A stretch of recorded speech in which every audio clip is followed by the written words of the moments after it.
Welcome back to your professional diploma in digital marketing and SEO. Today's lesson closes off our link section in this SEO module.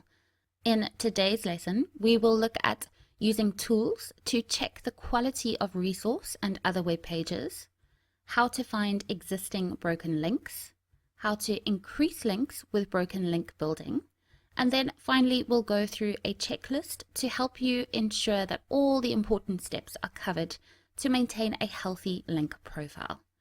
So our first objective for the day is checking web page authority, and just a reminder on why we need to do this. Firstly, for profile diversity, we know that it is important to have a mix of links from different sources. And then to check low quality sites. Now, low authority is not necessarily the same as low quality. There could be a great new resource that just hasn't had the chance to build up authority yet. And while we need low authority sites in our profile, we don't need low quality ones. And by low quality, here we're talking about user experience, the actual nature of the content, how the website is structured, whether it just seems to be populated with spammy links and spammy comments, those kinds of things. At the end of the last lesson, I showed you some ways to find resource pages. You could enter a few terms into your browser, namely keyword, so the terms or the word that you are looking for, interested in, plus in URL, semicolon, links. Then we have the same plus helpful resources, plus useful resources, and then plus useful links. Now I'm going to take one of these phrases, the top one actually, and show you how it would work. Of the list of those pages that appear, we're going to take some of those and then check their authority. We'll check their authority with both free and paid tools, namely Moz and Ahrefs.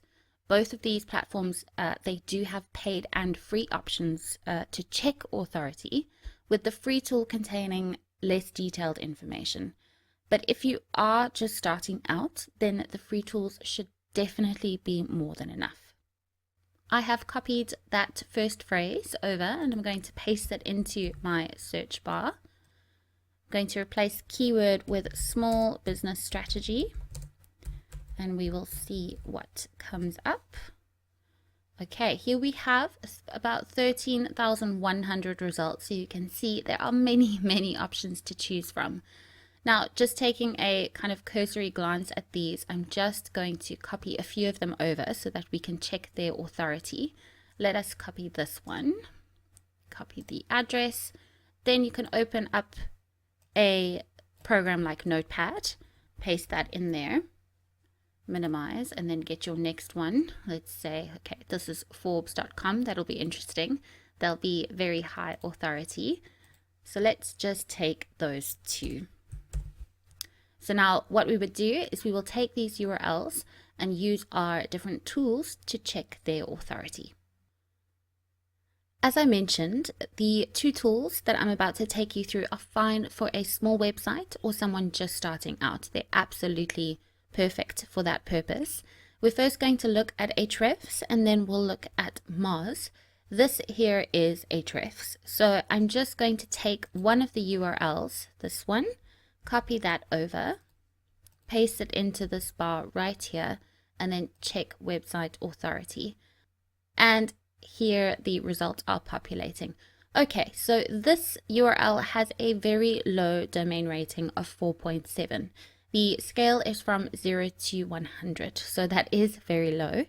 We can see at the bottom there are 56 linking websites as well as 357 backlinks. So it would be very easy initially to just write this off as a terrible site, and maybe it is. It does require more investigation. You can see here that we can't see all of the backlinks because it is the free tool. That would be the difference when it comes to Ahrefs. You get a lot more detailed information. So overall, I wouldn't recommend this page as something to try and get a link from. However, if you notice that all the other pages you're looking at have similar domain ratings, then it is worth further investigation and perhaps it is worth a link. Remember, this is really the first step in terms of determining which sites that you want to get links from. If we go to moz.com and their link explorer, then you can do the same thing. You would copy over the URL. Now, this one requires you to create an account. Once you click this button, you can see here, you can create an account, and then you can access 10 link queries and 50 rows of data per query every month. So that is the kind of limitation of the free account. I'm not going to create one now, but as you can see, the process would be very, very similar. Here we have the Ahrefs account. I have logged into it and I'm on the Site Explorer section. So again, here on the top is where you could paste a URL, search for that. This is Forbes.com. So the domain rating, as you can see, is 93. So it's an incredibly high authority site. No surprise there. However, this URL in particular, it has a UR rating, which is the URL rating, showing the strength of the page's link profile on this particular page. It's actually quite low.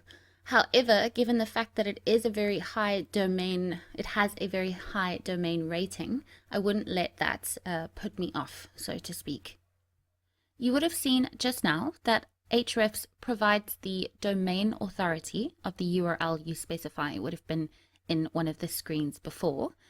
But what if you don't know which websites will be relevant to you and what their authority is?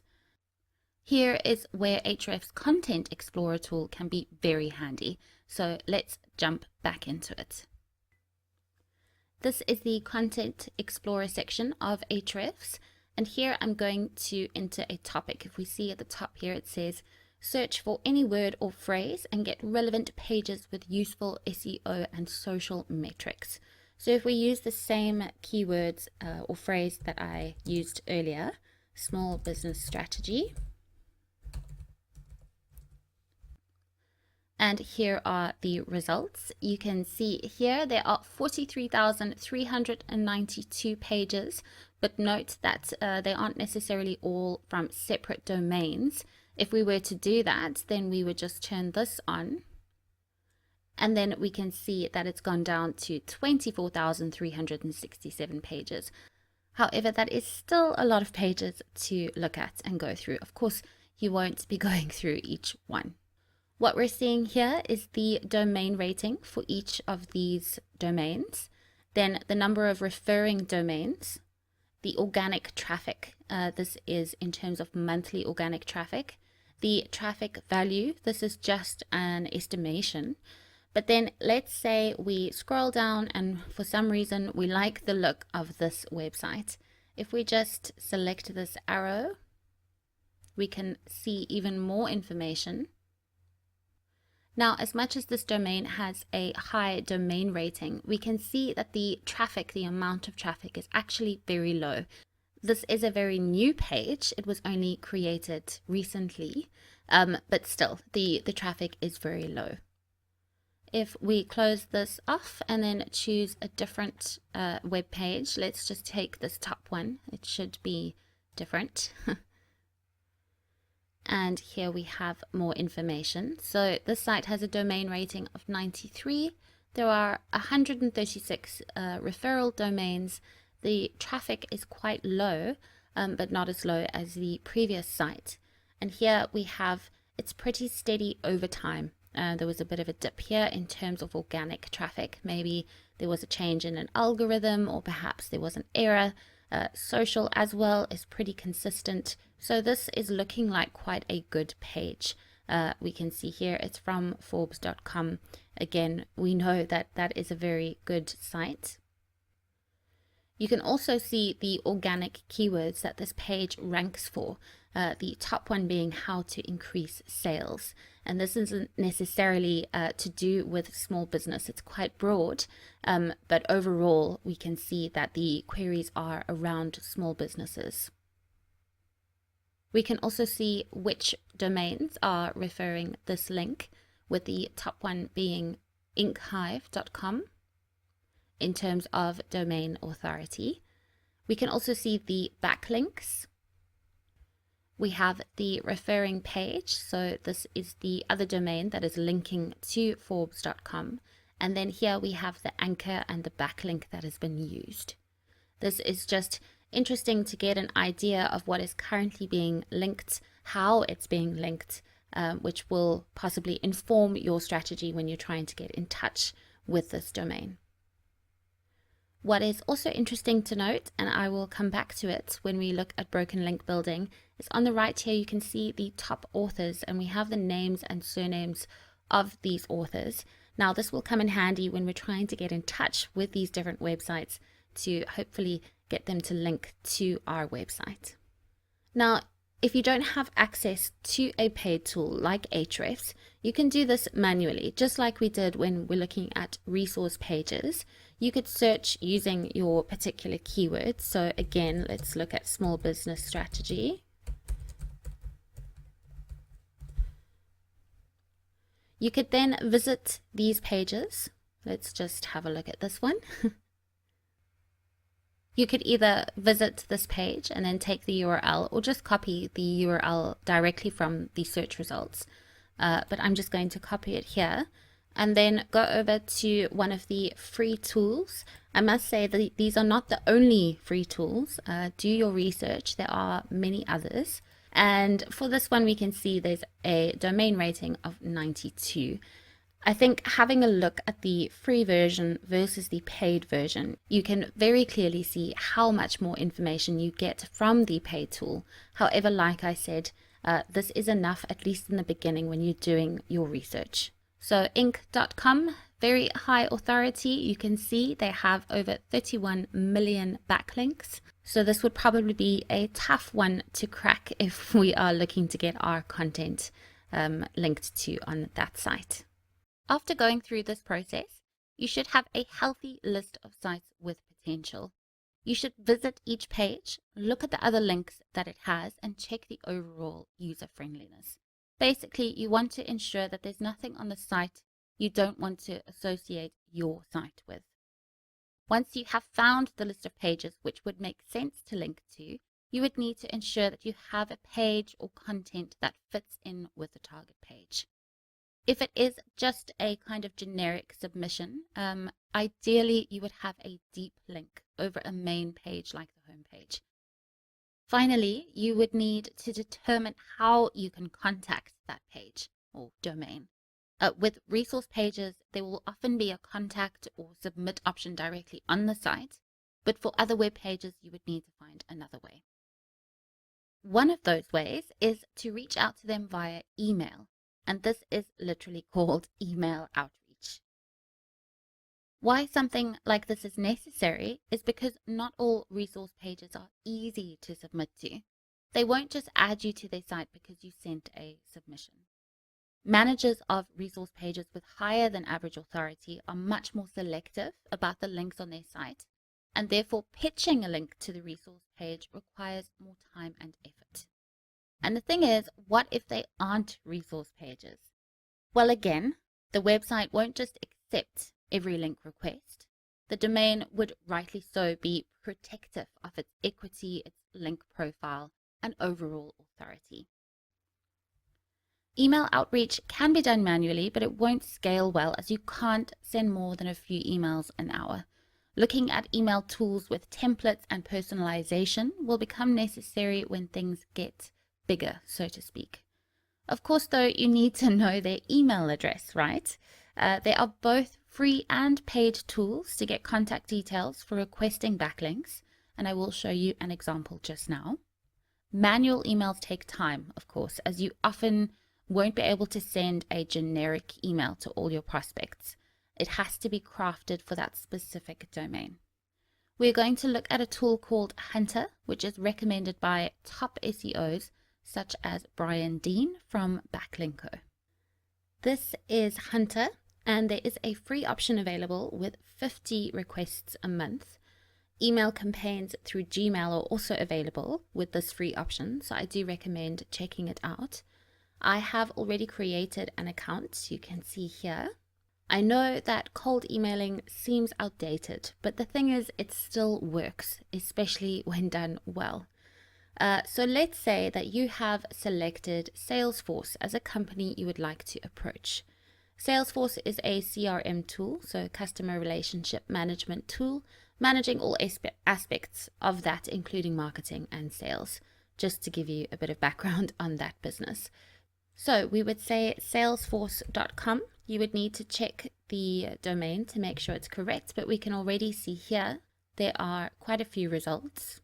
And here are the contacts. It says at the top here that the most common pattern with the email addresses is the first letter of the first name, the last name, and then at salesforce.com. So if you knew the name and surname of someone at Salesforce but couldn't find their email address, then chances are it will follow this pattern or convention. There are many results here. Some include the title, so what they actually do at the company, whereas others don't. First prize would be to find someone who is in marketing, development, sales, SEO. You wouldn't necessarily email the executive vice president, for example, but perhaps you would try the media contact. There is also a phone number listed. If we scroll up again, there is the vice president services, a developer evangelist, all these different job titles. To make this easier, you can just export this list in a CSV format. So essentially it will work in Excel. And also from here, you can save the details. Or if you have linked your Gmail account, we can see I haven't done that. You can connect that to send emails and campaigns with Hunter. So this would link directly to your email and you could take it from there. So as I mentioned, this is a free plan. There are more options when it comes to the paid version. You can do bulk checking, you can verify the different email addresses, you can find specific people's contact details, you can run more complex campaigns. But again, if you're just starting out, this is a great resource. Another way to find contact details is to search companies and names, if you know them, in social media. Many people include their contact details on LinkedIn, and you also have the option to send an in-mail, so basically a direct message, if you are a premium member. Other social media channels could be a bit trickier, and in many cases you would need to know a contact's name, but messaging the business profile could be successful in terms of whoever is managing that profile giving you a contact. So let's get to the email. As I've said before, it's not enough to send a generic email with a link request. A tried and tested method is to do the following. You need to start with an observation and a compliment. Refer to the page or the section that you are interested in. And then briefly explain the value of your content and how it will benefit the website. I will take you through an example of this once we've looked at broken link building, which is coming up now. So, as I've just said, our third objective for today is learning about broken link building. Of course, the first thing that we need to do is find broken links. Broken links are links that are no longer working. For example, a 404 or 410 error. Perhaps the target page of that link has changed domains, they've moved the content, etc. But the why doesn't really matter. This is your opportunity to get your content in there.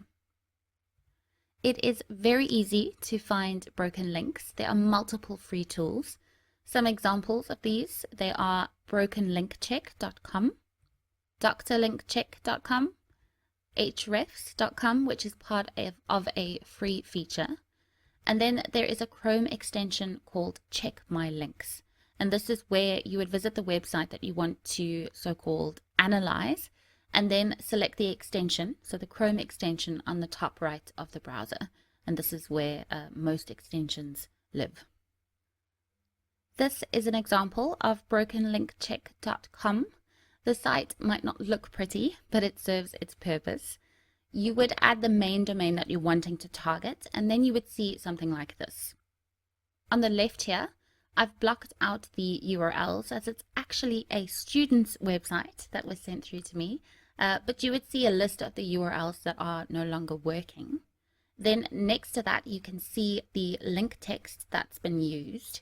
In this case, some of it is going against the recommendations, the things that we have gone through. Remember that you shouldn't be using or linking words like here. then you can see the source page of that URL and the server response code, which in this case is all 404. So let's say that this website is one you would like to receive a link from.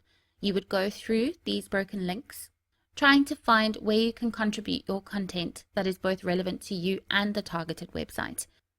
I would recommend that you check out the other free tools as well. All of these links that we discuss in the lesson will be included in that checklist that we go through at the end. And you can get detailed broken link information from Ahrefs, the paid version. The free version returns results, but there's a limit to the number of broken links that you can view. So we're just going to jump back into Ahrefs again.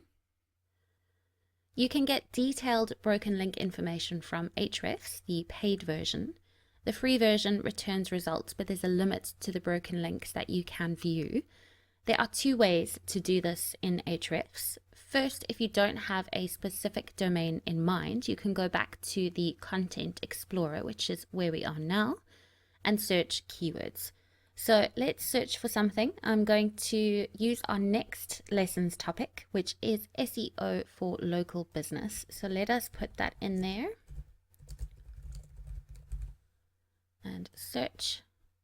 You can also specify different locations, different languages. So this is a very broad overview. You can definitely narrow it down. Now, if you look at the top here, you can see live and broken. Now, if we just select that and say only broken, now amazingly, there are only 19 pages with broken links around this topic.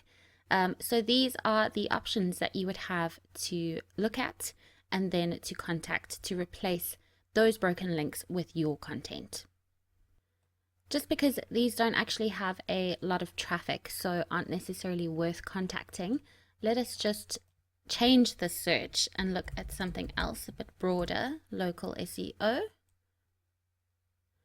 Okay, now we have 184 pages. Again, you can narrow this down even further. You can choose to select, perhaps you want to select something that was published quite recently.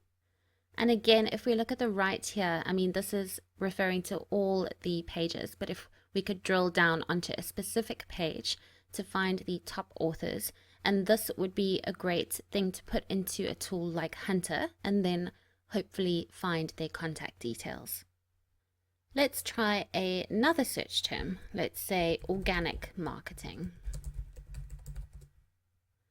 And I'm going to say that I would like it to have been published in the last 12 months, just because of the freshness and the chance to increase or see an increase in that organic traffic, which we're not seeing at the moment. But we can also see that this organic traffic is looking at the last 6 months. You can look at the last 3 years, but only if you are on the advanced Ahrefs plan, which is very expensive and isn't really required for anyone but those top SEOs that are managing multiple sites and very actively working on rankings. If we take this top result here and then we go over to the referring domains, selecting that gives you an option to get in touch with these 9 other sites that are linking to this page. You could let them know that this link is also broken and it could be replaced with your content. Now, once you have your list of broken links, you need to know what the content was when it wasn't broken. To do this, you can visit archive.org. Now, this is a so-called library of over 4 billion web pages on the internet with a cached or older version of a web page stored. So inserting the broken link into their Wayback Machine, which you can see at the top, will show you the original article and content. And this is how you would further determine if you have content that can fit the website you are targeting. You should use the old content as a base for your replacement content, but don't copy it, of course. The idea is to improve and update it. To do this, of course, you need the capacity and the expertise. If your content is not covering the information from the old link or not closely related, it is not the best fit, and then you need to look for something else. For example, let's say the old article was about local SEO for restaurants. You can't then replace that link with local SEO for car dealerships. It's just not a fit. The website wouldn't accept something like that. Now, the next steps here would be, again, to locate the most relevant contact person using the website, email tools, or perhaps your own network. Sometimes you won't get the most relevant contact, but it's still a contact. You would then need to work your way up through the ranks. You would then prepare your email, remembering to provide value. This is so important. In the context of broken link building, you could make them aware of all the broken links on their website, not just the one that you want to replace. If you're requesting a new link, then you'd need to sell the content. How will it benefit the website and its users? But before we get into an example, we need to talk about subject lines. You would need to test different subject lines if sending out quite a large volume of emails, and then monitor the response rate. Not every email will be replied to, and not every link will be accepted. You just need to keep going. When looking at subject lines, it's a good idea to have a look at the website and see how they write their headlines. Use this as a template, so to speak, for your subject line. Then you need to be specific. What do you want and what topic is being covered in your content? You should also avoid phrases like, you will love this, or don't miss this opportunity, etc. These are overused in sales and clickbait emails, and they just don't work anymore. Consider including the format of your content, for example, an infographic. Research by Search Engine Land shows that including the format increases open rates, which is what you're looking for. You want more people to open your email. This is an example of an email which is inspired by Backlinko's process. My subject line is your website link update, local SEO, and then article plus infographic, as that is the format. Just note that this is completely made up. It's not real, but just for the purposes of showing you. Then we start with an observation and a compliment. So in this case, I say that I've read an article on the website and I've appreciated a specific thing about it to confirm that I actually did read it. Then I give something of value, a list of the links that no longer work. I've also added comments to show that I've actually looked at what these links contained, and then I'm trying to assist them with finding alternative content, not just pushing my own. Then I introduce my content, including the format and what it is about. I add which broken link it would be a good fit for and leave the decision with him on whether to update it. This takes quite a bit of work, especially if you're looking into each link, which is why it is hard to scale. And if no response is received, if you follow up a week later, that's fine. But then if you still don't get a response, I recommend just moving on. A big congratulations, you have now completed 5 lessons in Module 2 of your professional diploma in digital marketing. I hope you have had a great time so far and have learnt some valuable new skills and information. I will see you very soon. Bye.